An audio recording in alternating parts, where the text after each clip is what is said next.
Hello and welcome to Season 3, Episode 11 of The Dive. I am Kobe, joined by Azael and Freak. It's me. Good morning, friends. That was a pretty mellow intro. It was mellow? It was mellow. Jat used to get really excited about what number the episode was. Is that what you're Season missing? 3, Yeah, I feel episode 11 of That's the much Dive. better. I feel like this Episode is 11! 11! And it goes all the way to 11. Better? Yeah, it's 11! much better. Woo!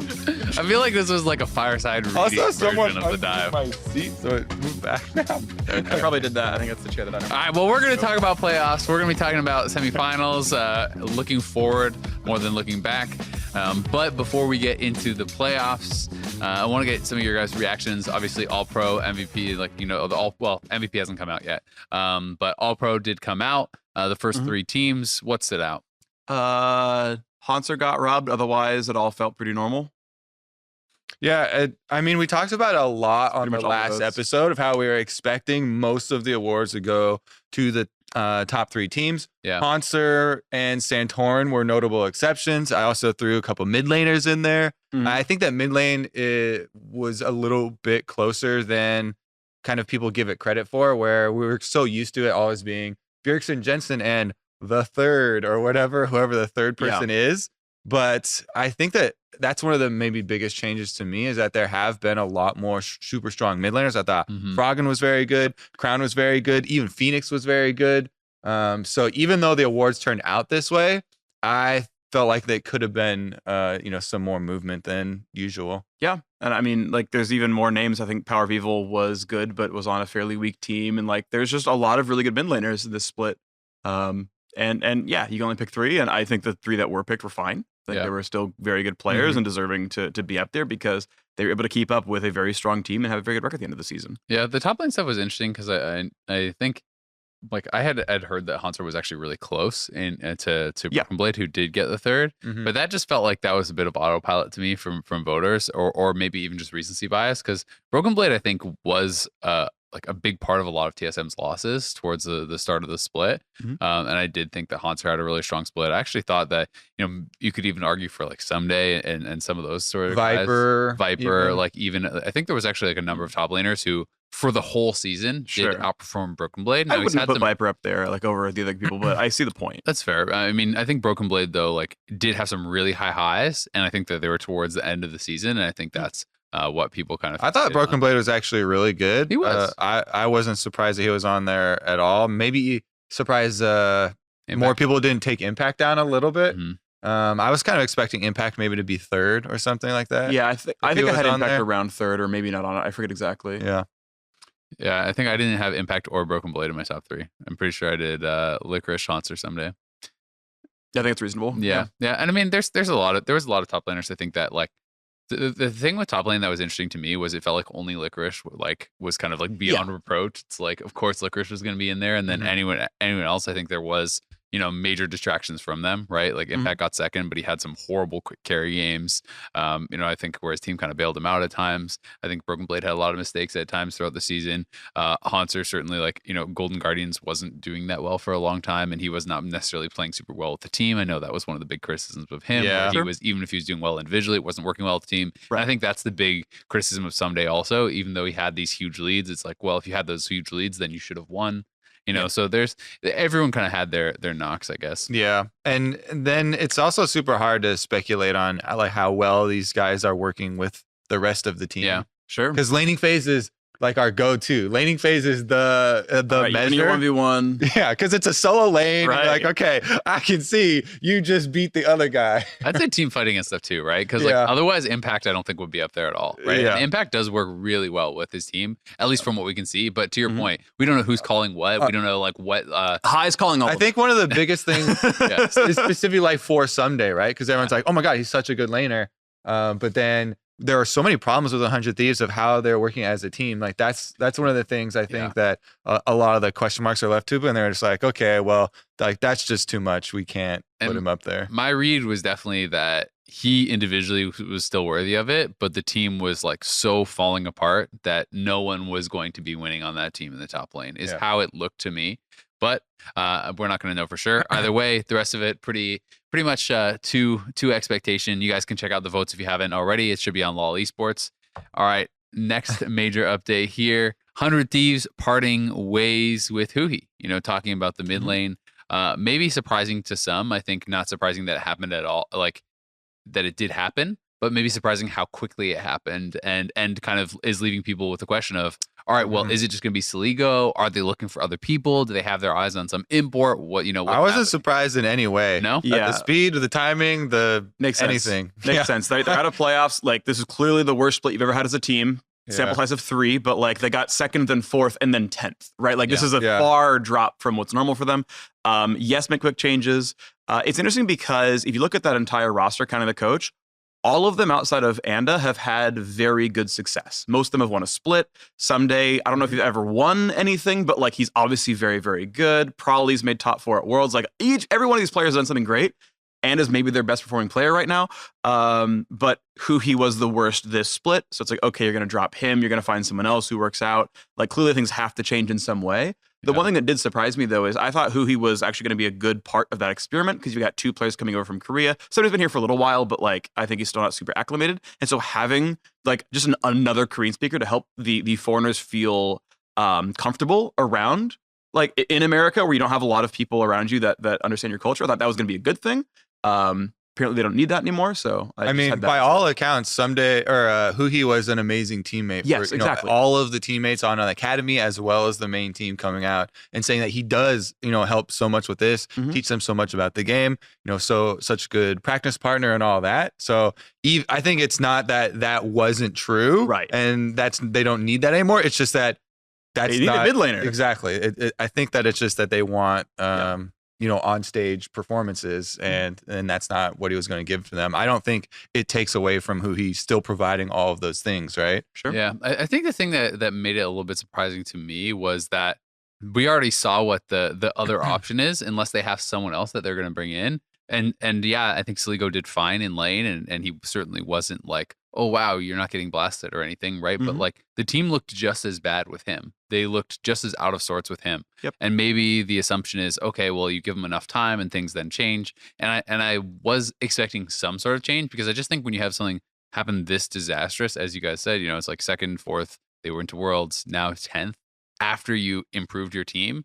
It's a situation where you almost just need to shake things up so that people can like mentally reset and say, okay, it's good again, But I think that Saligo, just that is not like enough of a change. It doesn't feel like, because it feels like he was part of the season. It feels like things didn't work with him either. I'd be really interested to see if they can pick anyone up, if anyone's even available. And my immediate thought was if you can try to chase the Cloud9 Academy guys, right? Like Golden Glue, Blabber, those are 2 guys who play together as a duo, who got almost no stage time at all in the LCS this split with Cloud9, and maybe that changes in playoffs, and maybe they actually do get rotated in more. But I'm sure those guys are hungry for an LCS starting position, and it feels like if they got Blabber and Golden Glue, don't know if they're even available or if Jack would part with them or anything like that. But hey, that does kind of reset the team. That does kind of give you that honeymoon phase over again, and you still feel like, okay, well, Bang and Someday still have to be really good. And it feels to me as the team freeing up salary. Like, I don't think they're cutting him because he's a bad teammate, to your point earlier, Kobe. It's like, well, you have probably a decently high salary because of the success he used to have before. I thought he was solid on CLG as well. And it's like, well, we need to be able to afford, I don't know, Golden Glue or whoever that they do pick up. Because I agree, I don't think Saligo is the one that's going to make them not get 10th place. So I think it's probably freeing up that. I also want to bring up that Huhi, in his like Twitter announcement as well, that he was getting let go. He's like, also, open for spots as well as support and jungle. And we've seen players get astronomically better on role swapping. Core JJ being a great one, where he was not doing great in NA as an AD carry, went over to Samsung Galaxy as a support, split time with Wraith, and then made World Finals, and then won Worlds afterwards. And it's like, and now you're the best support in NA. Welcome back. That guy had World time. You're taking the very top percentile example. I mean, Aframu was like guarantees that Huhi will win a world championship. But Aframu was like a solid B tier AD carry, became one of the best supports in North America as well. There's been a lot of good conversions before, so that's a possibility. I kind of want to see Huhi play another role. It feels like he sort of is a more supportive player anyway. Like, it just fits being a support player. I think it's an interesting topic, and it's always an interesting story because I feel like it's so hard for most players. spending the majority of your career, in one mindset and one role really does kind of get you set in your ways. A lot of the best players, and they talk about this a lot in the LCK, they practice all the other roles in solo queue, so they have a really good understanding of what all the other roles need and timings and stuff like that. But to actually transition professionally to another role is so difficult. Yeah. I mean, it would be very interesting. I think you're noting a number of different circumstances where it did work out, but I also think that there's quietly a lot of people who try to do these sort of things and it just doesn't happen, right? People try to make role swaps, or people try. I played 4 roles professionally. He almost got all 5. Really? Yeah. Okay. He never played AD, right? That was the missing one. Yeah. I know he had a brief stint in jungle. I guess it was a brief stint in support as well. But yeah, I mean, it can work. And as much of like a meme as it's almost become, it was, people wanted high shot calling. People wanted, like the brain in there, right? So if Huhi can provide those similar things, it'll be interesting to see if anyone does pick him up, and, he's looking for academy, he's looking for whatever. So it'd be interesting to see where he goes. But either way, 100 Thieves, I think people are going to be excited to see where they do land for summer, because it still is a roster, I think, with a lot of potential, especially if they can mix things up a little bit in mid and jungle. Yeah, I don't think that they're done. I mean, this organization to me has always been like, they've made so many changes. They put a lot of work into this brand. They want to make it work, and I don't think that they're going to just be done with just a mid lane change. The other question I guess I have then, because I know a lot of people were feeling that Aframu was maybe getting a bit more of a pass than he should have. What do you guys think of Aframu? Like, is that someone that they should be, should it not just be, we're saying, oh yeah, like Golden Glue or Blabber? Should Diamond be in there? Should whoever be in there in that conversation? For me, for a team like this that had those poor of results, every position is under review, and it depends on what replacements that you can find in your scouting. Yeah. So you do all your scouting work, you pick out the best possible add-ons to your team, review those against the performances internally, how they're working with the team with the current roster. Yep. But it doesn't feel like anyone should be safe on a team that has this kind of monumental collapse. I kind of disagree a little bit, just because I can't see a world in which Bang or Someday is replaced going into summer. But again, if you find the God replacement, are you saying that's safe? Like, I think so, because I think the God replacement doesn't exist right now. I think that it's like, all right, unless it's the Duke is on the bench. The Shy is permanently in now. Do you take Duke? No, I don't think you do, because I think that it's just like between splits, there's like no guarantees with what people actually want or what people are going to do. And I still think Someday like performed well enough individually that you would still not want to change absolutely everything, right? Like I just think that it's you're flipping a coin a bit again, and you're changing almost too many variables at that point if you're willing to actually change Someday or Bang. Like I just personally cannot see them being changed from spring to summer. Oof. I mean, some are definitely better players than others, but I would not give anyone a pass on this team. Yeah. So you think there's a world of, well, I guess in this world that we are in, do you think there's any chance that Someday or Bang get replaced? I think that those are the least likely. Yeah. But again, I don't give anyone a pass. I think especially if you're like, oh, there's actually a really good high profile mid laner we can pick up, you have to drop an import. Right? Huhi was a resident, so like, if they're like, actually rookies available, or someone, right? And it's like, well, I'll take him over Someday, so maybe we'll try to acquire solo, right? Like, someone to that caliber, if that's available, suddenly you make that choice. Exactly. You have to use your evaluation, your critical thinking based on all the extra information that they know from this season. Like, there's so much that 100 Thieves internally know that we don't know about what went wrong with this season. Sure. Then you have to use all of that to make a smart decision. That's the whole point of a general manager position. Yeah, for sure. Yeah, and it'll be interesting. I mean, I don't expect there to be. One of the biggest reasons I just don't expect people of rookie or Shy or whatever caliber to be available in between splits. And historically, it's so hard to make those moves because people have year-long contracts, right? Yeah. So I just don't see those guys getting swapped out. But yeah, I can agree, in the perfect storm where it's like, the Shy is free and really wants to come to 100 Thieves exclusively, suddenly, and he'll do it for free. Wants to come to NA after MSI. You're like, well, Uzi also wants to join, by the way. And he'll pay you. All right. All right. Signed. Then yes, they will get replaced.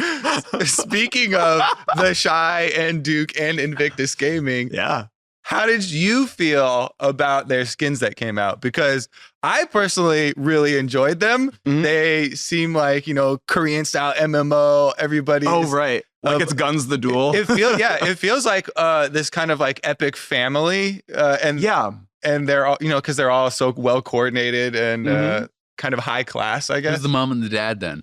I feel like Aurelia. Almost all those skins are actually female. Like Rakan is the one dude. Can they have two moms? Yeah, of course. Actually, yeah, that's fine. Yeah, it's 2019. I feel like it might be a two moms team. Okay. All right. It's Aurelia and Camille. There you go. And then Probably. the rest of I feel like Camille is a bit too young for it. Are you trolling? how old is Camille? It's the way that she acts. I don't know. Camille feels more like got her big robot legs. Feels more Camille's like an canonically 80. Legitimately. Yeah. Okay. In the lore or whatever, but the Camille in the lore, the literal description of how old she is. But ignoring that. All right. She's an 80-year-old that acts like a teenager. Yeah. Okay, sure, whatever. There you go. With big old robot legs. That's true. Yeah. So I guess that means you guys approve. Yeah. Yeah, I'm down. Of the That makes skins. sense. I think the skins are really cool. I always like seeing different art styles that feel like it fits in the game. So for me, I think it is cool anytime. Like it doesn't. I don't want everything to be the same, right? When we release cinematics and it's actually a different art style, but it feels really cool and it feels really epic. I think that's really fun. You can watch like Curse of the Sad Mummy, you can watch the Mumu video. Like that is wildly different than what the 2019 season trailer is. And a lot of them are very, very different. Bard was another one that was kind of cool. The Tom Kench video. I like different art styles as long as they feel like they fit in the game.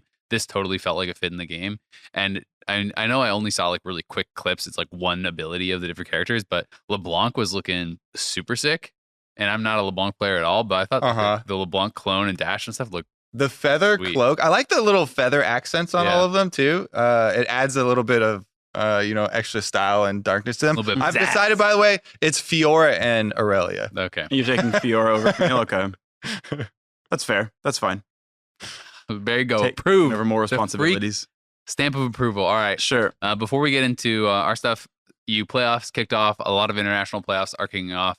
We're going to get a deep dive on that post finals because next week will be our dive live for our finals. And then after that, the following episode will be an MSI one. We're going to start talking more about those playoffs. But EU playoffs did kick off. We did see the quarterfinals happen. Semifinals are set. It's going to be Splice versus Fnatic, OG versus G2. Thoughts? Yeah, two sets of thoughts. One is I actually really like the LEC playoff format. The idea of you have like this sort of semifinal round, which is 1 versus 2 and 3 versus 4, or whoever won the quarters. In this case, it's still 3 versus 4. And the idea that then you still have both your top teams go to the finals weekend and like the day one match can mean that team can still win the final. Like I think that's actually a really cool format. I like that a lot. I'm super hyped for Origin G2. Like, it's super awesome that Officio managed to scout a team of sort of slightly undersold players that are the number 2 team in Europe. Like, that's really incredible. So Origin's super sick. G2 is obviously incredibly just exciting as a team overall. The Perks bot lane experiment works all right. Caps is still just absolutely insane. So that's sick. And your Origin one is super funny to me because the year before Deficio joins Origin and puts all this stuff together, each one of these players he's talking about so much. It's like, oh yeah, this guy, he's so good. He's talking about Nuke for so long. There's the meme for the entire EU LCS for the whole year was Year of Nuke Duck. And Deficio's the driver behind that. Yeah. So it actually just seemed like a poetic justice to me that he was able to put all these players on his team and they've done so well. Yeah. Turns out he was right in terms of knowing what players are actually good and can put stuff together. Because turns out Deficio knows what he's talking about sometimes. Yeah, it's the meme I'm kind of seeing is they're the anti-misfits, where like misfits are all the high-profile players that command big salaries and are all really good, and they missed playoffs, and Deficio basically moneyballed it and scattered a bunch of players who were a bit under the radar, and they're a finals team. I feel like Moneyball is super overused. Just a small interjection.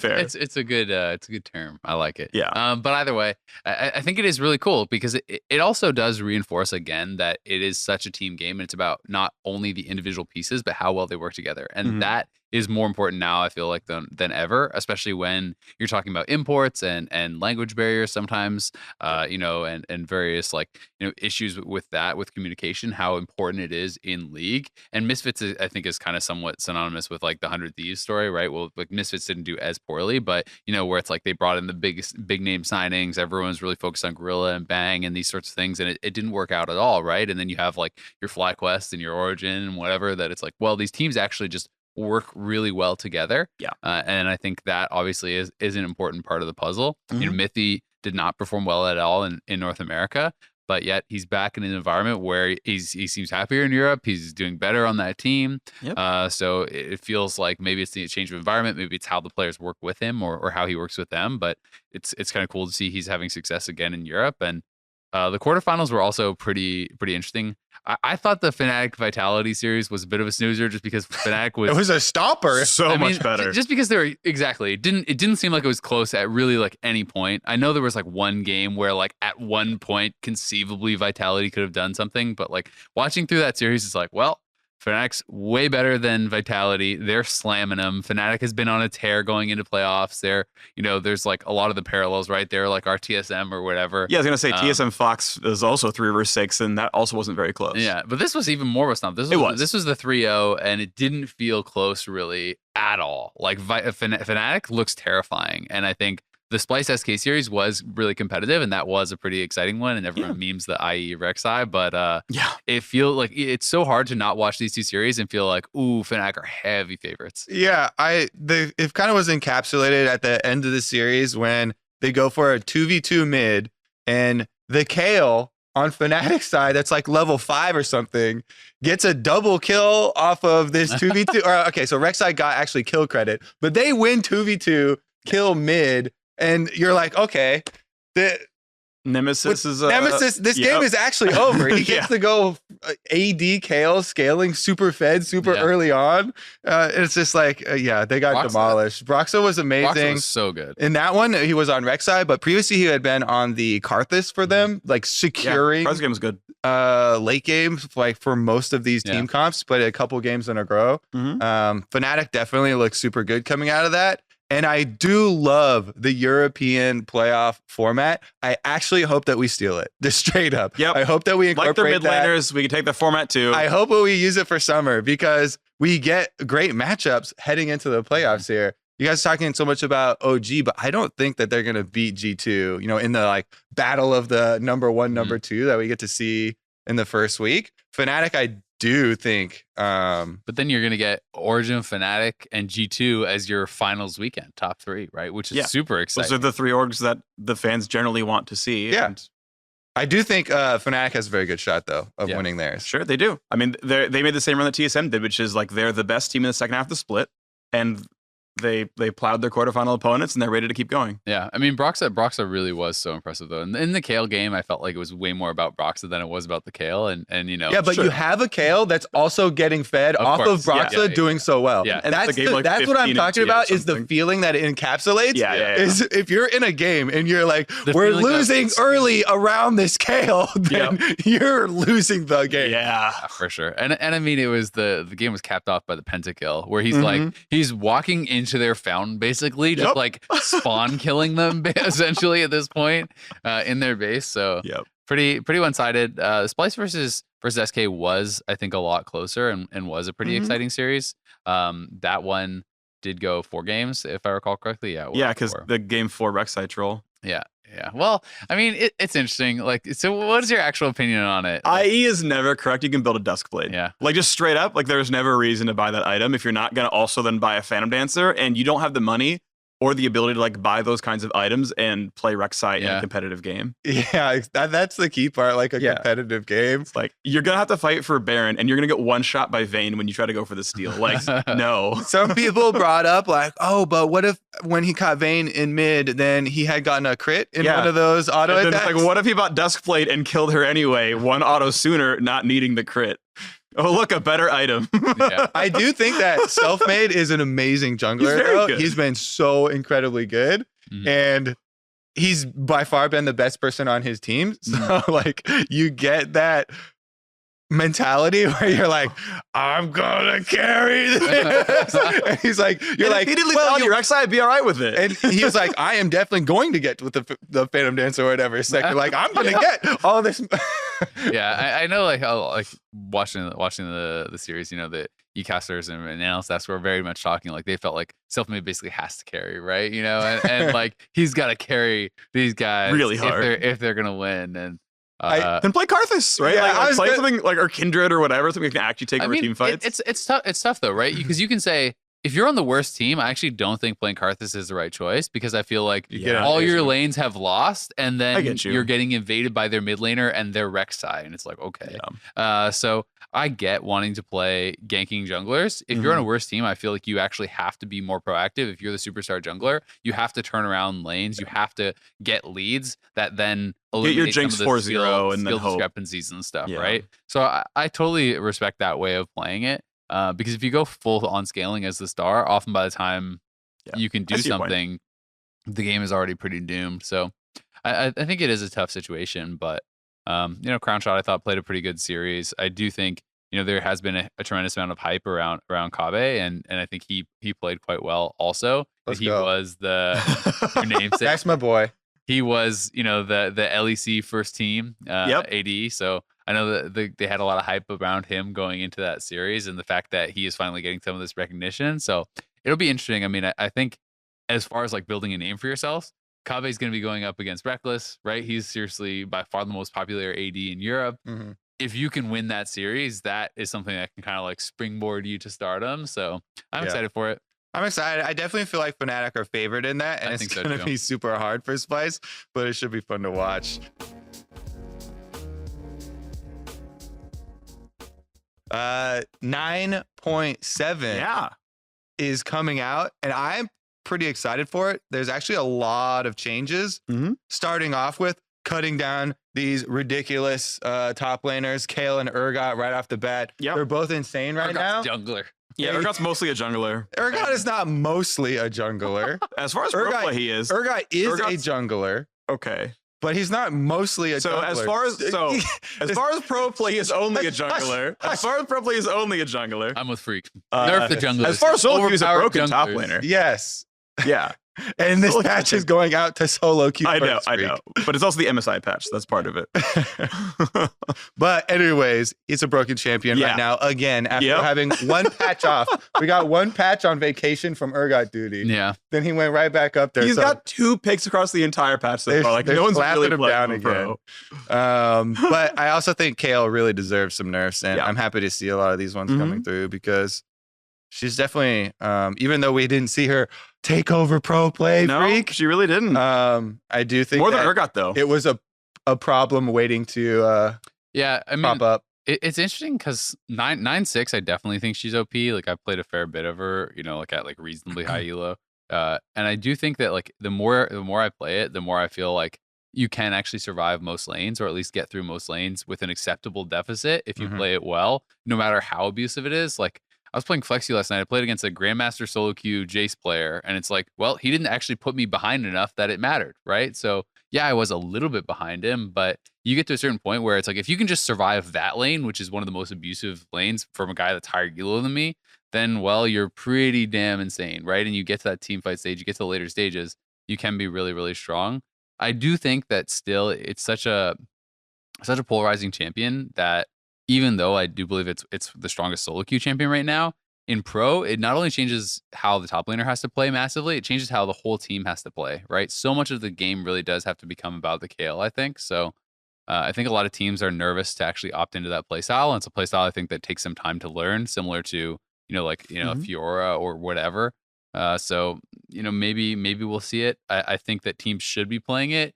And I would be surprised if we didn't see it at all in semis or finals, because I know some of these guys are certainly practicing and preparing it. I just think it takes time. And to me, that's what explained the quarterfinal absence.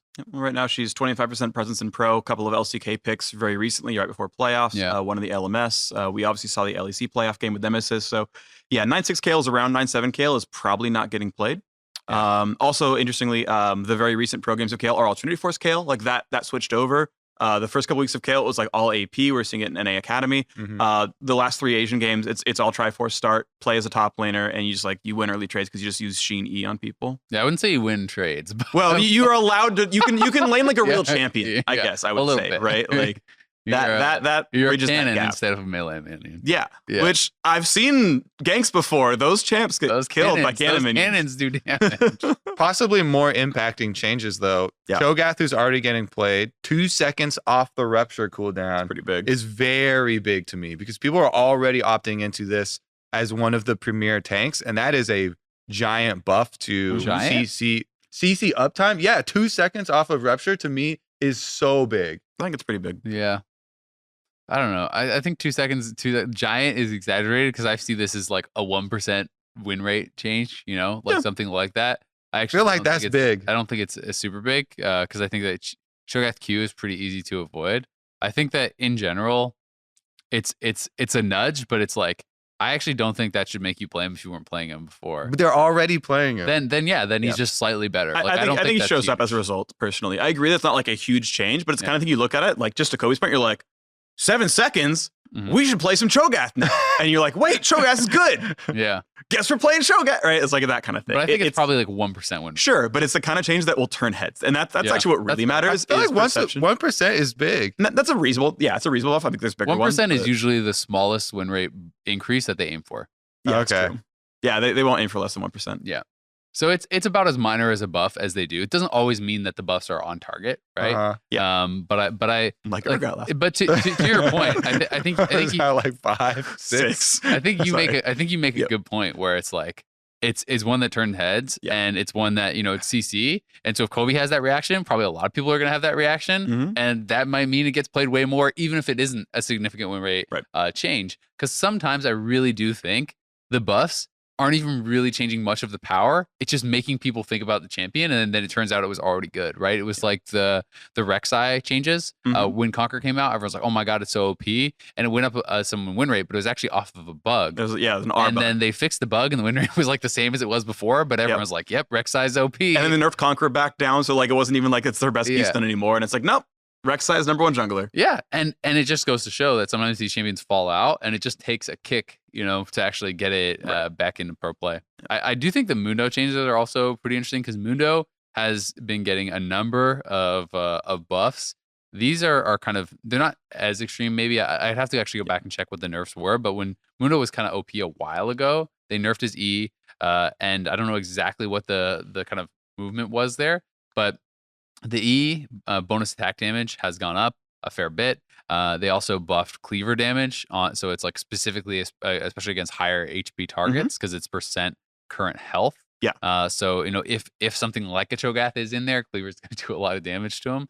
But Mundo has been buffed so many times, and I think is so strong against AP champions now specifically.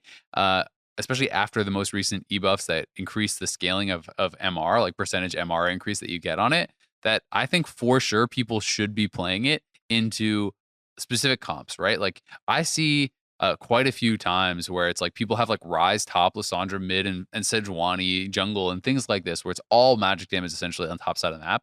And I think games like that are actually so free for Mundo that you rush a Spirit Visage and Mercs and you actually just can't die. Yeah, I'm looking at the old Dr. Mundo nerfs from 8.13 because he was really meta in the middle of 2018 because they buffed his ultimate by a whole bunch. Yeah. The old E value was 30 to 110, and then that dropped to 30 to 90. So basically, they increased the rank 1 value, and still the rank 5 values decreased. Okay, so it is the same rank 1 then, yeah. Yeah, and then like 8.14 had like a regen nerf and stuff like that, but by then like he was kind of gone. Yeah, I mean, I said last episode I was going to start playing Jungle Mundo, so I put 1 game in on 9.6 to prepare for these changes. That's good. And guess what? Won the game, 100% win rate. Wow. So he's going to be broken. That's how that works. If Kobe can win, it must be strong. Accompanying these Mundo buffs, though, is a Cinderhulk buff. That's a very substantial Cinderhulk buff for people that rush Cinderhulk. So yeah, people who are Thanks, Jat, getting buffed. because People Jat who are plays purely Cinderhulk He's an Rusher. Ivor Nunu player. I feel like Sejuani's going to get a big part of this, and Mundo's definitely going to get a big part of this. So I would not be surprised to have Mundo jungles start flooding people's solo queue games as well. What do you guys think about the Rumble changes? Because I've been seeing Rumble actually doing pretty well in solo queue, at least in like NA Challenger. There's a number of Rumble players who seem to do quite well with it. And I know that at least pro player perception from some of the people that I've talked to, they already felt like Rumble was really strong. I know that's not necessarily supported by the data, but at least at high elo, people feel like it's a strong champion. 10% additional move speed on Scrap Shield, and Equalizer 10 seconds shorter, cooldown 20 seconds shorter at max rank. Like the move speed is actually insane. Yeah, it's really big. 10% is a large It is increase in move pretty speed. short duration buff. It's like 1.25 seconds. Yeah, but it's you super still fast. are closing some distance, right? Yeah. Like the entire point of the champion is if you're in range of Q, then you're useful, and if you're not, then you do nothing. So I agree. That's actually a really big deal. You max it last, so like 10 to 20% is a pretty big jump. Our cooldown is actually really important as well because Rumble doesn't tend to buy CDR since he's actively discouraged to buy it because of overheating. So making sure his ult's up for every fight is really meaningful. You're probably not going to see 2 ults in a fight because he's not going to get 40 CDR and drop that to like 40 seconds. But yeah, I think this is cool. I like Rumble. He's actually like a top laner I really enjoy playing. I'd like to have him, around as a viable champion. It's also nice to have another like damaged top laner. He's very good at buying Liandry's. Like he's good at actually fighting other tanks, other slow tanks. Like I feel like I can play him in a Cho'Gath and probably feel comfortable. I'm assuming so. Like, yeah, I'm not going to dodge Rupture very easily, but I turn Flame Spitter on and hit you back. So yeah, I feel like he has some good matchups, even if we go to tank meta. He's good at killing backline if you're going to go play Assassin and try to bypass the Scions, because you just ult the AD carry and Ashe just dies. So I think he does cool things for team comps. I think he's a cool champion. All around, I like him. Cool.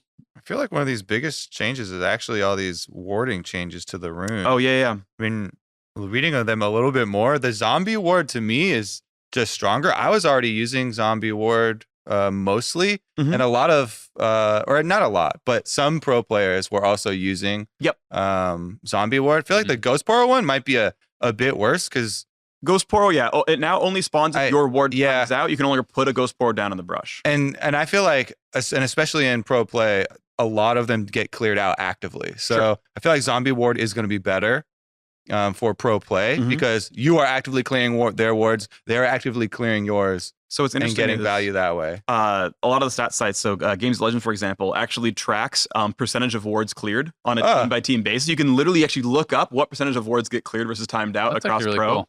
So I'll just pull it up. We're gonna go and you look at team. All right, we'll talk about something else because I'm sure that Freak is gonna take a long time, doing that. And he's gonna be muttering the whole time. So wow, he's just like the old man now, just muttering to himself. When he's all right, here we go. He looks up Team stuff Liquid. like that. He starts to like. Are you ready? I'm already here, by the way. Quit muttering, Kobe. Freak's trying to talk. Okay, so across the spring split, Team Liquid puts down 3.3 words per minute. They put down 1.2 vision words per minute.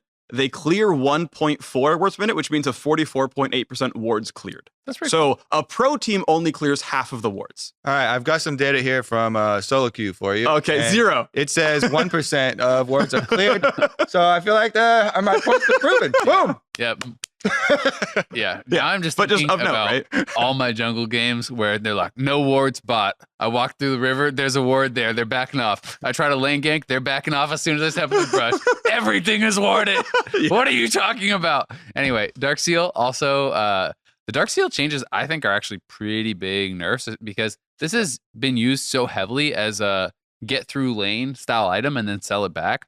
So you're actually getting 105 less gold when you sell it back now. So the resale value on that has gone down tremendously. Yep. That's you're getting less than half now, like 40% or whatever. It's 40 instead of 70. Yeah, 40 instead of 70. They're also nerfing the AP. So I just feel like Dark Seal is like, I'm not a fan of this change because I just feel like it's such a huge hit for how the item is used. If you just look at the 5 AP, that's not an enormous nerf, but people like to buy 2-3 Dark Seals for lane. That is almost always, it feels like, how it is used. And people, I think, now are either just never going to buy it or buy one maximum because it's too much of a loss when you're selling them back now. I think that's the goal, though. Yep. They want to change how it's used. They don't want people buying 3 or 4 of them. But I think for the most part, this just goes to no one ever buys Dark Seal. I think you buy one. because it still has the potion amp, it still has like the flat mana, and it still has the soul stacking. So like it's roughly gold efficient by itself. Okay, yeah, the sellback's not great, but like everyone starts corrupting potion. Like that's just like ubiquitous. Yeah. And then you're either choosing Darksteel or Doran's Ring second, and Darksteel's probably the first one's still probably worth it because you probably get a couple assists, and now it's a 20 AP item. So it's just a better Doran's Ring. I guess my argument is just if that item is not efficient, I want to start building towards my major completions more. Sure. Right. And maybe I'm wrong, and pro will still like, you know, I think it's one or none, right? And it may be one. But for me, at least, my initial thought is just, okay, well, I'd actually just rather that be a longsword or whatever and start building towards you know, my actual completion. I mean, it's just competing with Doran's. Yeah. It's another option than Doran's. I think that's good to have multiple options. Yep, and that's why the sellback value for all the Doran's items and corrupting potions like that are so low, is so you don't buy 4 and feel good about it. To your point, I think the item is efficient without the souls, and it's positive efficiency with souls, and people tend to have good KDAs in mid lane, so it will tend to be a good item. Yeah. Wit's End, the last major thing, at least I want to talk about. Yeah, that's major. It seems actually just insane. I think so. When I'm reading through this, it gets 10% more attack speed. It gets 10 more MR, 5% flat move speed. The on hit, instead of being 42, scales between 15 and 80. And you also get lifesteal for the amount of the on-hit damage that the Wit's Ends will deal. And it's 33% for range. They took away the magic resist stealing thing. It costs 500 more, but like this just seems like the best item in the game. It just seems insane to me when I'm thinking about a lot of the champions that I enjoy playing. I'm like, well, I actually just want this on everything if there's magic damage. It's better than lifesteal. On-hit heal damage for on-hit builds when they have Rage Blade, they're attacking so fast. I just see, you know, 160s popping up over constantly over. There's pretty big Rage Blade synergy. I mean, if you keep in mind, like, so that's level 18. Like most games don't get to 18, to be fair, but like, okay, if you buy it first, you're probably getting, I don't know, 30-ish health back. If you buy it second or third and you're like level 14, whatever, you're getting like 60-ish health back. Like those are big numbers, don't get me wrong. It's just not always 80. Like that's one thing people jump to, like 80 and 160. It's like, no, it's almost never 80. Of course it's not, because it has to scale up. Yeah. And it's 1/3 for a range, which is going to be probably the majority of users. But I think like this actually just makes it absurd for like Aurelia, right? You actually just like, we saw Dokla play in pro against Vladimir and rush that, and like he was actually dying because he was getting ganked and whatever, but he was still just like winning that sort of matchup. I actually think you can 100% just rush this into all AP matchups on your Aurelias, on even maybe like a Jax, on like I don't know, maybe it's you're giving up too much CDR, but like Yi. like sure, I mean, Yi out of the jungle, right? Like I'm sure would love this item. I definitely think Kale absolutely would love this item. Like I've found more and more when I'm playing against things like a Vladimir or whatever, I can actually start beating them before I turn into range as a Kale. So it's like having this as a first item that was already effective on Kale and AP matchups. I think there's probably a lot of champions I'm not thinking of as well that it could be effective, but it does seem pretty damn powerful to me. And especially like maybe it's, you know, like even if it's not that early item buy, you know, okay, it's your third item or whatever on Jackson's instead. If you're laning against a Rise in the side lane, that still seems incredibly powerful. It's an easy comparison to say Blade of the Rune King, which has a fairly similar stat profile, not the move speed and MR necessarily, but it's still this on-hit attack speed item with lifesteal on it. If you look at, you know, an early bot Blade of the Rune King, it puts you at like 112 attack damage. You get like 10 or 12% lifesteal, and the on-hit damage lifesteal, like that comes into it as well. So like that sort of sustain is fairly similar. Like if you're rushing first item, the sustain is about the same. The on-hit damage is probably slightly higher for Ruin King because you're getting the 40 AD and 8% or whatever their max or their current HP. So as a direct comparison, you're like, okay, as long as I want 50 MR, then it's a really good item. And you only buy it in those matches, of course. Really well. Then it is. And of course, but I mean, so does current health damage and so does just straight up percent lifesteal. So like that lines up more on the matchup, right? Sure, of course. Yeah. I'm just saying sort of like, it lives in roughly the same place as Ruin King, and Ruin King seems to be roughly fair. Now you have to like go dive into numbers to say how much better it is. I am on your side that Wit's End is very, very good, and I'm probably buying it a lot. It is probably OP, but I'm just kind of interested in what the actual fallout's going to be. Yeah, it'll be interesting. It'll be interesting to see. Into playoffs. So we did have the quarterfinals happening this last weekend. TSM came out on top. FlyQuest came out on top. So the semifinals are all set. The semifinals are all set. Yep. Let's start off with TSM versus Cloud9, baby. Start off with the banger because everybody is super excited for this. Team Liquid, Steve was lying. He said he was going to pick TSM. Everybody knew he was lying. Yeah. But they were like, He was strong. but what if they actually, that would be crazy. Anyways, they did not. Yeah. For good reason. TSM and Cloud9, this is going to be an epic clash. It is, and technically Cloud9 did win both times they played regular season. So there's the whole like rock paper scissors thing, which we'll talk about later Not in the even episode. technically, actually. Well, yeah. Well, the reason I say technically is I feel like that second one was fairly fraudulent, where Cloud9 was getting clapped the whole time, and then, you know, to be fair, hey, they got the catch out on Bjergsen. Like, it was a good C9 play to then get that game back, but you play that game out a bunch, and TSM probably closes. Fraudulent? You think that win was fraudulent? So to me, like, Licorice had an insane flank at the Elder Dragon to even get them into that position. Then and they still almost lost. Doublelift even has He only talked about technically had an insane.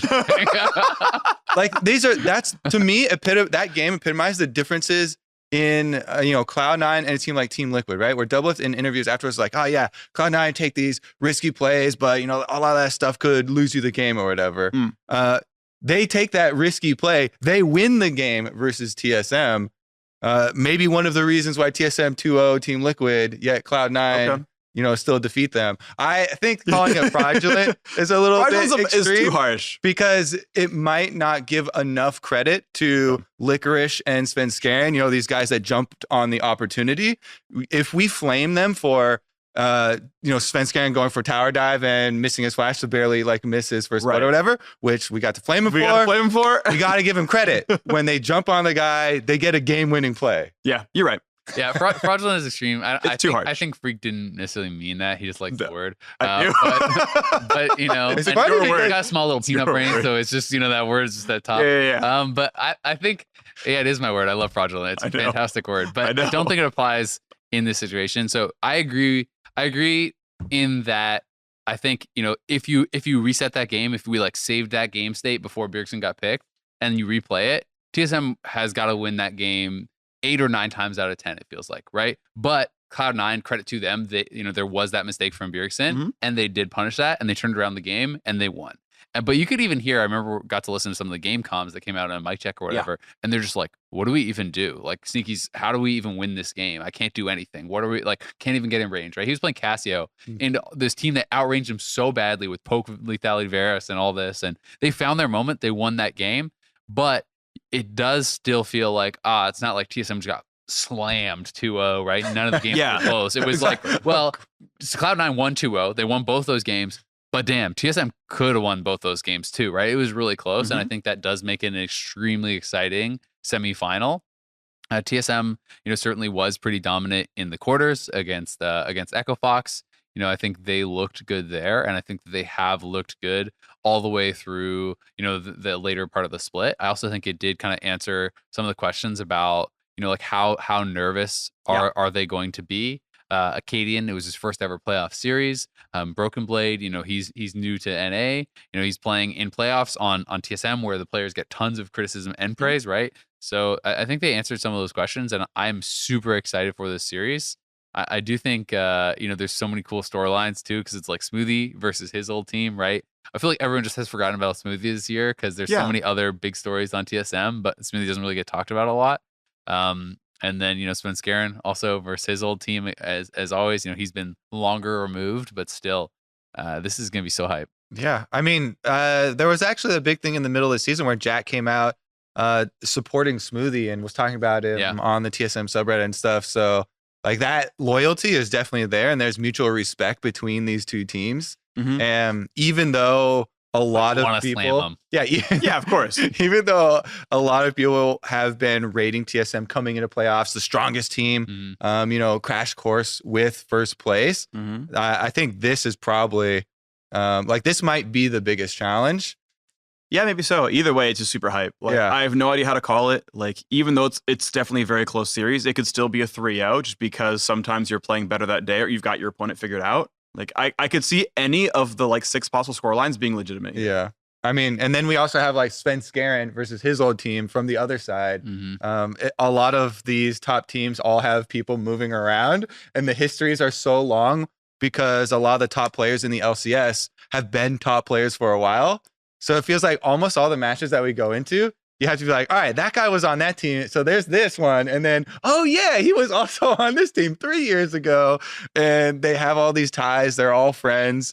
It's going to be interesting to see them go head to head, because I feel like these are the two ones in best of fives that will also has the greatest possibility for different strategies. Yeah. Because you kind of have the feeling for the Team Liquid ones, like when you get to finals, which I'm Team fight, 5v5. Yeah, it seems like a similar pattern that you're going to get, especially with a lot of tank buffs coming out on 9.7.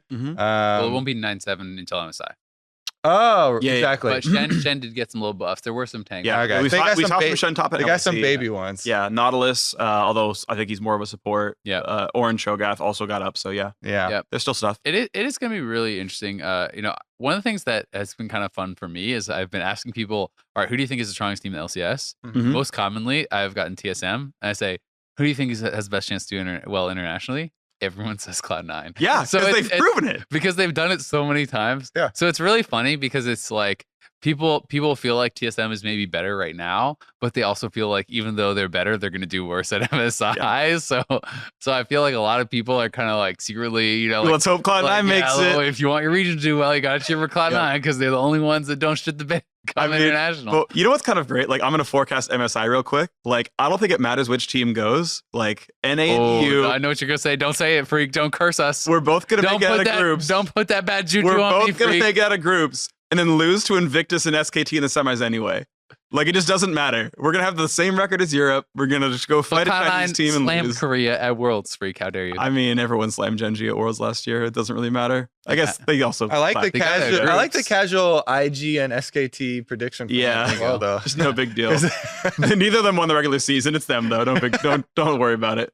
I mean, so I think people are excited for the potential of international success, and people are starting to think about that a lot because we're getting close to the finals, and we're getting close to actually deciding who comes out. Yeah. I want to hear your guys' thoughts lane by lane. Who do you guys think actually has the advantage in this matchup? Cloud9, TSM. So we can go through it. So it's Broken Blade, Licorice, Licorice by far. And I think like actually everyone but the most diehard TSM fans agree. Yeah, I think everybody has solidly Licorice in first place. In the all-team ballots, I think literally everyone voted Licorice number one. I think there was no dissent. No, because there was one Broken Blade number one. That I think was apparently the difference between Broken Blade and Hanser. Well, Broken Blade had an extra first team and an extra second team vote across that, and they both had like 8 and 9 second and third. First team votes. Broken Blade seemed pretty troll to me, though. Yeah, I think it was the clutch coach. Yeah.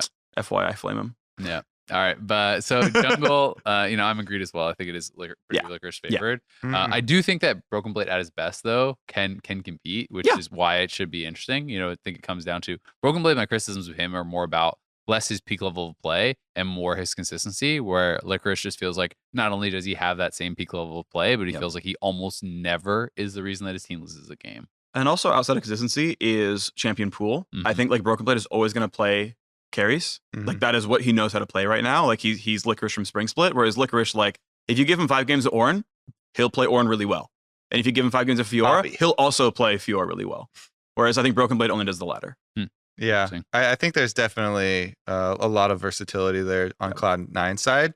In the jungle, I also am leaning towards Cloud9 and Svenskeren.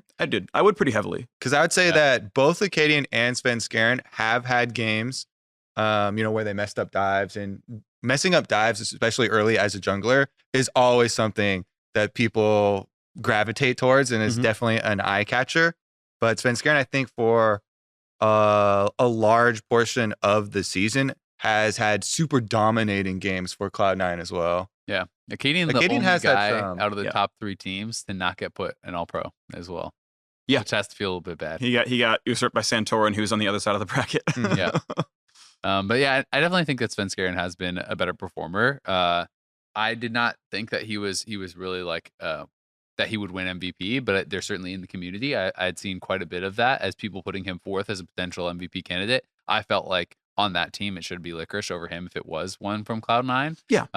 But certainly people are thinking of him on that level at least, and Svenskeren, I think, has performed really, really well, and quietly, I think, has just become one of the best consistent junglers for quite a while. Ever since he changed to Cloud9, he's been so damn good. Do you think he's consistent? That's what I was going to bring up, actually, is it feels like he's still a very aggressive player, where just by nature of being so aggressive, like, he will have flubs. So he's not a machine. When I say consistent, I mean like base of work over since he's changed to Cloud9, right? Okay, like, sure. Just as far as like, yes, he will have individual mistakes, but I have felt like since his move to Cloud9, he has been one of, if not the top jungler, in the region, basically like the whole time, right? Like, he has been really, really good. That I give you. It didn't really feel like he had some of the low lows that he did have at times on TSM, where he was getting, like, hard flamed. And considered like a bad tank only player and all this stuff. Like, it feels like he's had the freedom to succeed on C9 as an aggressive player, which does inherently come with risk. And with risk, sometimes it goes bad. I would also say, and kind of make a case for Acadian being performing well as the season went on. I think he had an upward trajectory. Yeah. And it was very important for me in playoffs that it did not look like he had variability due to nerves or anything about it being a playoff game, a best of 5 long series or anything like that. I thought he played really well as the series even went longer. And he did start slow in game 1, because game 1 he got outfarmed really hard versus, I think it was the Kindred, but he still got first blood 3 games in a row. Yeah, exactly. And then like his I think it was even the last game was his most dominating one. Yeah, even though Rush gets first blood against him, he still does really good. Yeah, so like that for me, at least that was one thing I was looking for, because that was one thing with Acadian, hasn't had a playoffs experience before. So I would take that worry away, even if I do give the edge to Svenskeren. And his wins against TSM's wins over TL, I thought he played really well against Smithy. So he has performed against some of the best junglers. Mid lane, I think it's hard to not give it to Bjergsen. I think that Bjergsen, it was the best mid laner probably in the league. I think year. It's for sure Bjergsen. But I do still think that, again, it's we are kind of giving that caveat. But I mean, Nisqy was third team, right? I think Nisqy can compete with Bjergsen. I don't think it's a landslide in either way, which does start to make you like then have to talk about, okay, well, like if there are differences for one side or the other, how big are they? Whereas the most lopsided thing, is it just about team play? Because I think almost all of us are probably going to say Bjergsen, but maybe some of you disagree on how much. I think it's Bjergsen by a fair bit. One thing I do kind of want to bring up is similar to the Acadian point is, are there going to be Nisqy nerves? Now, he had a pretty good run over in Europe and actually did pretty good things in playoffs there. But when he was in North America, he was on Envy. He lost in the quarterfinals here.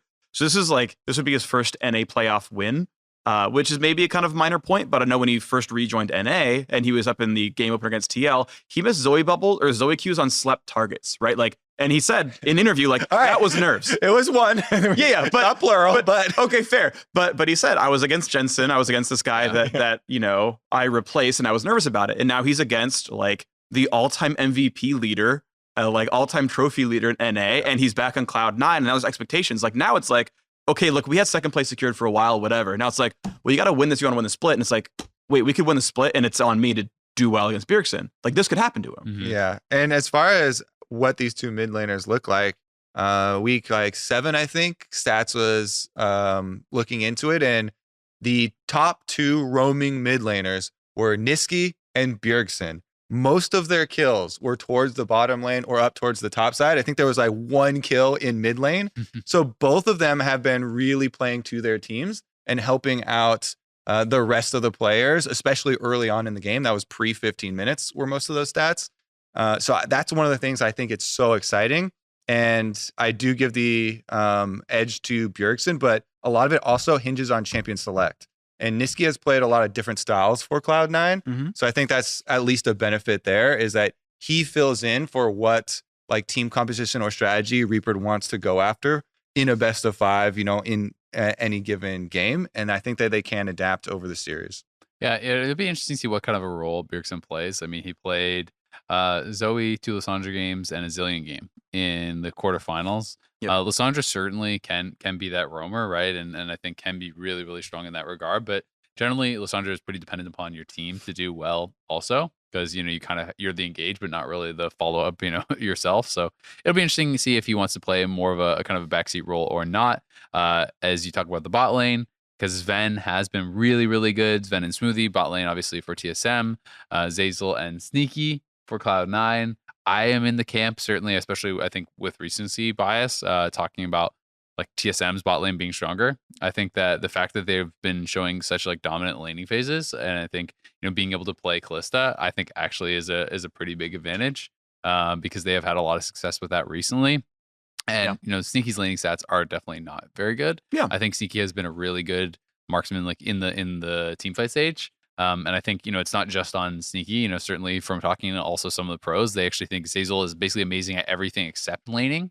So it certainly is a duo thing. It's not just on Sneaky or on Zeyzal. It's how they work together. But I'm of the opinion that both these guys can team fight really well. Both these supports can roam and play the game very, very well. But like the biggest difference between the two sides is the laning phase. I think for TSM is superior. Yeah, I think slight advantages throughout this series, and it's Cloud9 top-ish side of the map, TSM bottom-ish side of the map. Yeah. With Bjergsen and Sven as really good, strong carries for them.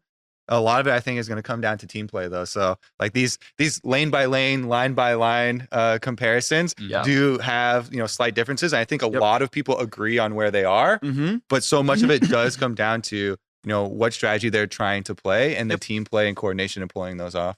Yeah, and it depends if the early game's really going to matter, though. Yeah, Sven and Smoothie probably do win the 2-on-2 bot lane, but like C9 chose Zeyzal over Smoothie, and it wasn't because of laning, it was because of everything else that Zeyzal brings, and they literally made that choice as a player, and was like, no, we think he brings more, we think we win more when Zeyzal's playing, so like, even in C9's own estimation, and they tend to do pretty well on this, so like, Zeyzal's the better player, and getting into team fights, and better mid to late game shot calling, and that whole stuff, so C9 will tell you 100 times that Zeyzal's the better player.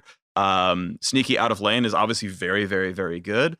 I probably still lean Sven just because if you discount 2018, I think he's done a lot and is an incredibly top player. But I think those are both S tier, like world-class marksmen, regardless. Yeah, my one thing that I'm kind of really interested in is like when you talk about the last TSM C9 game and how C9 kind of grabbed victory from the claws of defeat or whatever you want to say. Yeah. TSM plays the game very, very slowly and takes a long time to close their games in general. They still had the longest average game time in the league.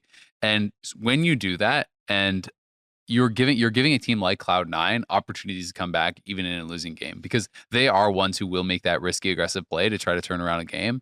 Like I think Cloud9 is very good from ahead and also plays to win from behind, right? They don't actually sit back and just allow you to take everything. They will try something. So like that to me is what may be the difference maker in this series. I think TSM, is kind of a more risk averse team, and I think that over the course of a best of 5, Cloud9, I think like risks can be rewarded, and I that is to me the biggest difference maker in this. All right, let's move on to Pobelter's revenge against Team Liquid. They kicked him off. Making a prediction? They brought in Jensen. Yep. And Pobelter raised the stakes with some spicy tweets. Trash talking Team Liquid, saying I want Steve predictions. is a wussy. Steve, I predict Team Liquid and FlyQuest will play on Sunday. I'm enjoying the series right now. Yeah, get on topic, Azael. You gotta give me a prediction. No, first. I don't. You don't predict before you intro the series. No, seriously. TSM Cloud9. It's already too late. We moved on. Oh, the TSM Cloud9 one. I predict TSM. Okay, I'm going 3-2, just to show how close I think the series. Yeah, I'm going C9 3-2. I'm not going back in time. We're talking about TL versus FlyQuest. All right. So Freak is a fraudulent analyst. There on we to the go. next topic. I'm not an analyst. There you go. Fraudulent, like I said. TL FlyQuest, I think, is TL favorite, obviously. I think they have advantages probably everywhere. FlyQuest like have to pull out a bunch, like 3 different rabbits from their hat. And those rabbits have to be really healthy. A lot of rabbits. I mean, yeah. How big is their hat? Yeah. Also, well, actually, not really. They just gotta all make it out. They're just scurrying around. Yeah. I mean, as long as you can pull the rabbit out. But yeah, but that hat has barbs on it. It's gonna be hard because TL is a really strong team. This metaphor is really stretched. Like the hat with all the rabbits in it, it's got to fit a lot of hats. So multiple hats in the hat. Yeah. Yeah, it's hats all the way down. Okay. The sale. Have I entered a Dr. Seuss episode here? No, there's no cats. It's only rabbits, dude. You got to keep up. But yeah, I mean, you do the lane by lane breakdown. I think it's all across the board. What I am curious is how TL plays it to kind of center in a bit more. Like the joke is always TL plays tanks in the top lane, or that's how they win. I am curious. They want to keep experimenting and being like, hey, dude, how's your Urgot now? How's your Gangplank? He got buffed too. How's your Kennen? He's pretty strong. Like, there's a chance that like those can be mistakes, so that Impact can step up and play those champions well. And to be fair, these guys just played and FlyQuest beat them. Right? This was the Kennen game where, it felt like Impact wasn't really doing that well in lane against Aatrox, and that's supposed to be, again, like carry versus carry, that's supposed to be Kennen favored, certainly. Yeah. And we didn't see that really panning out.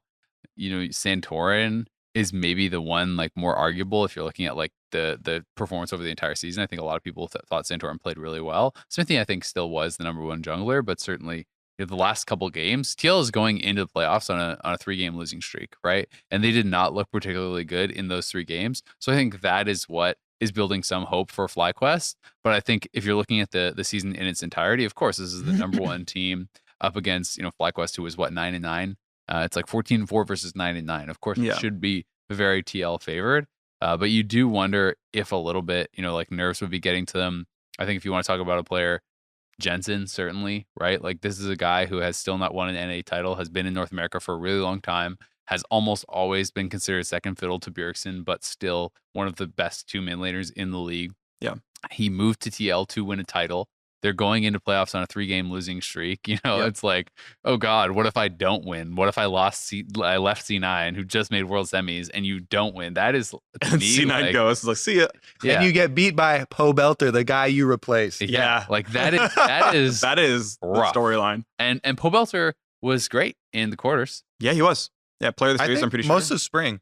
Poe Belter's been super strong performer for them. Poe Belter's always been, it feels like, ever since like all the imports, right? It's like since Bjergsen and Jensen, those guys, he's like always been a solid, like at least top 4 mid laner. Like in some of the titles he's won, and he's won like I think 3 or so. He's been player of the series in like 2 of them. He was player of the series in the CLG one when they beat TSM, and for TL as well. And they won in Miami, I believe. So like this guy is legit amazing domestically, and can be as good as the very best, but he never puts it on in the big stage. MSI last year was very bad from him, for example, and it's just like, okay, well, is it going to be another day of Belter being as good as everyone else domestically? And then if FlyQuest makes that run, can he step up, later on or not? But yeah, he really can. He can do exactly as well or better than Jensen. I'm very curious to see if FlyQuest are going to try and put Viper on a split pusher. I mean, they had a lot of success in the regular season. Of course, the Riven that everyone points to, but also things like Aurelia, they were able to swap it around. As one of Poe Belter's best champions, it's a very good flex pick for them. They could send it up to the top side. They did that very effectively. Yep. I feel like they have a lot of kind of options as well with those more spread the map, attack you type of play styles. If I'm FlyQuest, and my prediction on the series is almost entirely based on, so if TL does what I think they will do, I think TL should basically 3-0. Like I think you actually should only put impact on tanks or very stable defensive laners, which do not require you to actually win lane. Like that is the biggest difference. You should never have him on a lane bully. I don't think he plays well enough in lane to ever dictate that pick. But if he is going to go carry versus carry, I think FlyQuest actually has a chance. And I think FlyQuest's way to win this series is then to always trying to be going red side, always trying to be getting counter pick and playing around Viper, because I think that is the biggest way in for them. Even if Impact is going tanks, then I would, if I'm FlyQuest, be preparing like Fiora and Kale and picks like that actually can really take advantage of a tank. This is actually a really good Kale series, actually. Yeah, it is. Like because if he's gonna pick Jace, then you just go carry versus carry and you just try to beat him, right? Yeah. But if he wants to play tanks, then you prep counter picks, and that's why I think that for FlyQuest, it should be so much about the top lane and how you play around Viper and Impact. Because Viper has shown he's a better carry versus carry player, certainly. And even though that does not guarantee you a win against TL by any means, I think that's your best chance, because it's so hard to bet on Turtle and JJ over a Doubleton Core JJ, even though Turtle and JJ have had a great season, I think, and have been good performers.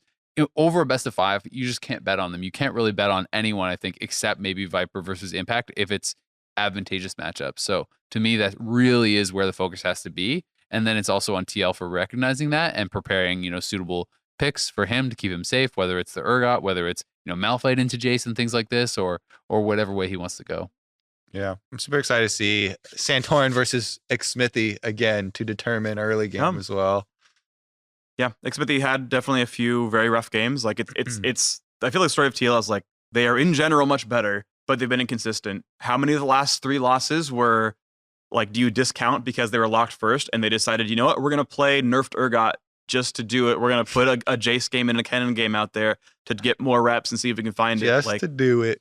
I feel like it's one of the worst picks I've ever seen in pro play because the champion wasn't even going to be in playoffs in that state. But like there's a part of me that's like just discounts all of the 3 losses from TL at the very end of the season because they can do anything and the record doesn't change. Like they're going to be number 1 regardless. And like, so I'm not completely willing to believe that like they were actually that bad. It was like, well, they're trying something. They're not going in trying 100%. They're trying 80%, and that's enough for a team to beat you. Definitely favored. I think like 3-1 favored for Team Liquid. Mm-hmm. What are you going? Yeah, I give it 3-1 just because I think that Santorin and Viper, like, I mean, honestly, a lot of these players like have performed well enough on FlyQuest that I could see one of them having that pop-off game that actually makes a difference. But I would think it's 3-0 or 3-1 TL if they're drafting the way I'm expecting them to. And I do think, to your point, that everyone writes off those last 3 games if TL just now goes and 6-0s playoffs, right? Like if they just slam playoffs, because they still went 14-4. That's a better record than they had either of the splits last year, where they then went and slammed playoffs, right? Like they have been so good. And that doubles was incredibly dominant in both playoff runs. If that same TL does show up, people then do start to say, oh, yeah, well, they just didn't care because they were already first. But there are no guarantees. I am keeping the door open for all the people that are like, you should not be writing off these losses for Team Liquid, though. That's also possible. And these mistakes are a sign of something bigger. Like, I don't think those critiques are completely unfounded. No, I agree. I agree totally. I'm actually in that boat. I'm just saying if they go 6-0 and they slam, people are going to start to Forget about them. Yeah. All right, we have a special Twitter section today, fellas, because we got a very unique Twitter. It wasn't, I guess it was technically a question where Long Vehicle, Ali Han, tweeted at us, my friend is a die-hard LoL player and just had twins yesterday. They were trying to convince his missus to agree to name them Darius and Draven.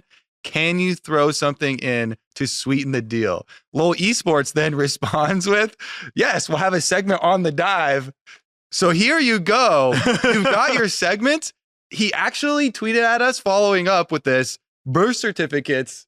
They are now named Draven and Darius, and I think that's badass. Yeah, I think it's super cool. I think one of them was a middle name, one of them was a first name.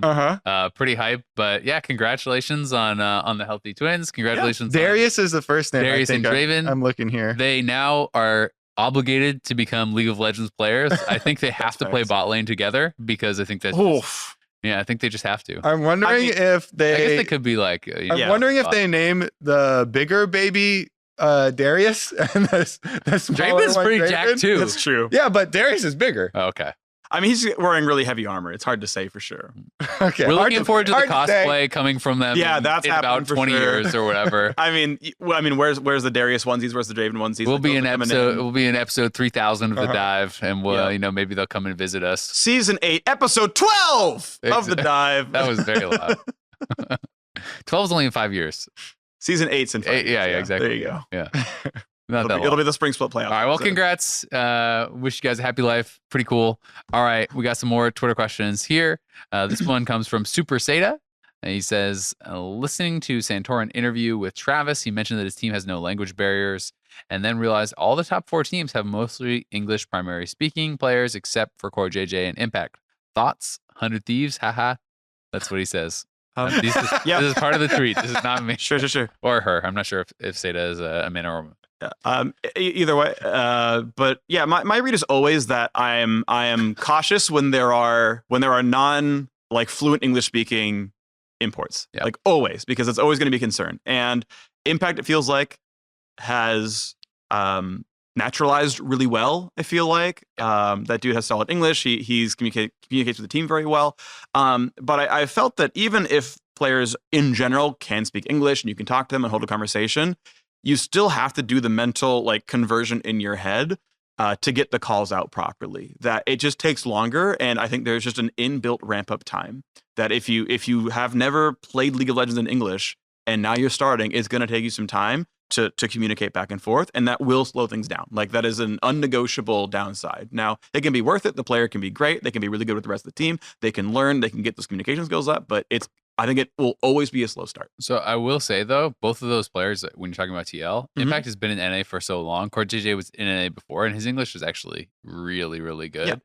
Impact, I think his English doesn't seem as strong, but I know one of the things that I have heard from kind of watching some of their content and talking to some players is that it's like they have very clearly like figured out the way, like, you know, what all the calls mean and the ways that he's going to call different things. And like, he is super, you know, like ingrained in any culture and meme culture and all that stuff now. So Impact it's like, is a big shot caller for the whole Exactly. team. Yeah. It's not him like even following. and Core JJ, right? Core- So yeah, it's exactly. like, I think those guys are like, their English is more than good enough and they have figured it out. I do agree though, in general, it's hard. And I think one of the hardest things is not only can you, like, when someone first comes over, even if they have okay English, it's not just can you understand them in a normal calm conversation. It's can you understand them when you're screaming at each other and it's 40 minutes into the game and the team fight decides it, right? Yep. And that I think is what is kind of like the hardest point in those like panic moments.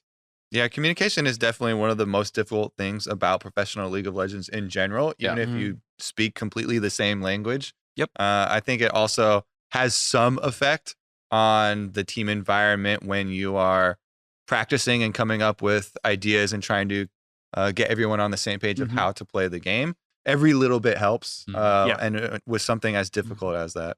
But clearly, it can be worth it, right? Core J is the best support on the best team of the regular season. And And again, he has amazing English. Right, exactly. So yeah, and so some of these work great. But yeah, it's just a thing you have to consider. And it's also a reason why I think EU imports are becoming more and more popular compared to Korean imports, right? You know, there's no guarantee of success now. I think in general, I believe that this skill gap, individual skill gap between players has gotten smaller and smaller over time. I agree. And, you know, if a player who cannot speak the language as well is not significantly better than the player who can, then it no longer becomes worth it. And I think we've seen that demonstrated in a number of different places. Either way, we got one more question here from Twice Eye Slasher. He says, do you believe the top three rock, paper, scissors narrative will hold true in playoffs, or best of five change how the teams approach each other with adaptations and new picks? Was the narrative even valid in the first place? This is talking about TSM 2 over Liquid, Liquid 2-0 over C9, C9 2-0 over TSM. I think, you know, basing a whole narrative as strong as this team always beats this team rock, paper, scissors on best of ones with 2 games or whatever is almost always going to be just, you know, interesting story to try and get people, you know, thinking about how the teams interact. And I think it definitely is overblown. Best of fives are a completely different test. How you adapt over the series. So yes, I think that is definitely going to be different picks, different adaptations, different stories. But it is interesting whenever you have something like that, where is it a 2-0 over each other team? And if you look at the teams a little bit, you can kind of see like, okay, well, Cloud9 have the best top laner, Licorice, over TSM that tried to play a bunch of split pushing. So it kind of makes sense that they can win that. And then TSM have Sven in the bottom side. That's a stronger matchup versus Team Liquid's greatest strength of double lift. So maybe they don't lose as much as Cloud9 do, since Sneaky always gets splashed around there. And you can like formulate some of these things as far as how they each match up. But it's definitely going to be a different animal. Yeah, I think it's just who plays better on the day, which team prepares better. I think the results happened to be that they all 2-0'd each other, but again, I think back to C9 versus TSM, and both those games were incredibly close. Yeah. You had Licorice absurdly pop off on the Silas. There was a team fight where he was able to self-ult with Zillion with like a quarter second to spare. There was his like insane flank for the Elder Dragon fight into Bjergsen getting caught. Like that could easily have been TSM 2-0. Actually, they're the first seed. They 2-0 both the top teams. Their record was 3 losses, 15 wins, and C9's seed number 3. And okay, it's just TSM's the favorite because those games were that close. And again, you play those games out that many times, TSM probably actually comes out with it more than half. Yeah, it'll be definitely interesting to see. I do think kind of like what you were alluding to, it can hint towards stylistic differences, and I think that's kind of what is interesting about it. You know, the TL games actually weren't very close against TSM, so that's one thing where certainly I think TL could be hoping that C9 actually wins that semis, because maybe TSM is the worst matchup for them. But I do think best of 5 is always going to be different, because the regular season by the top teams is used to then make those changes for playoffs, right? Only a bad team will see, well, this didn't work both times. We played the same way both times. That failed. All right, let's do the same thing in playoffs, right? You know, like the whole point of the best of 5 series is the in-game adaptations, is the changes from you know, game to game, the pre-planning, all of that goes into it. And that's also a huge part of the coaching. These 3 teams all have great coaches. I'm expecting there to be surprises. I'm expecting there to be backup plans and backup plans for the backup plans. So it'll be really cool. All right, I'm excited. That is going to do it for this episode of The Dive. This weekend is going to be semifinals. Be sure to check those out. Yep. We are also going to have a Dive Live at finals in St. Louis. But first, check out the semifinals. 2 p.m. on Saturday will be Cloud9 versus TSM, followed by Team Liquid FlyQuest on Sunday at 12. See you there.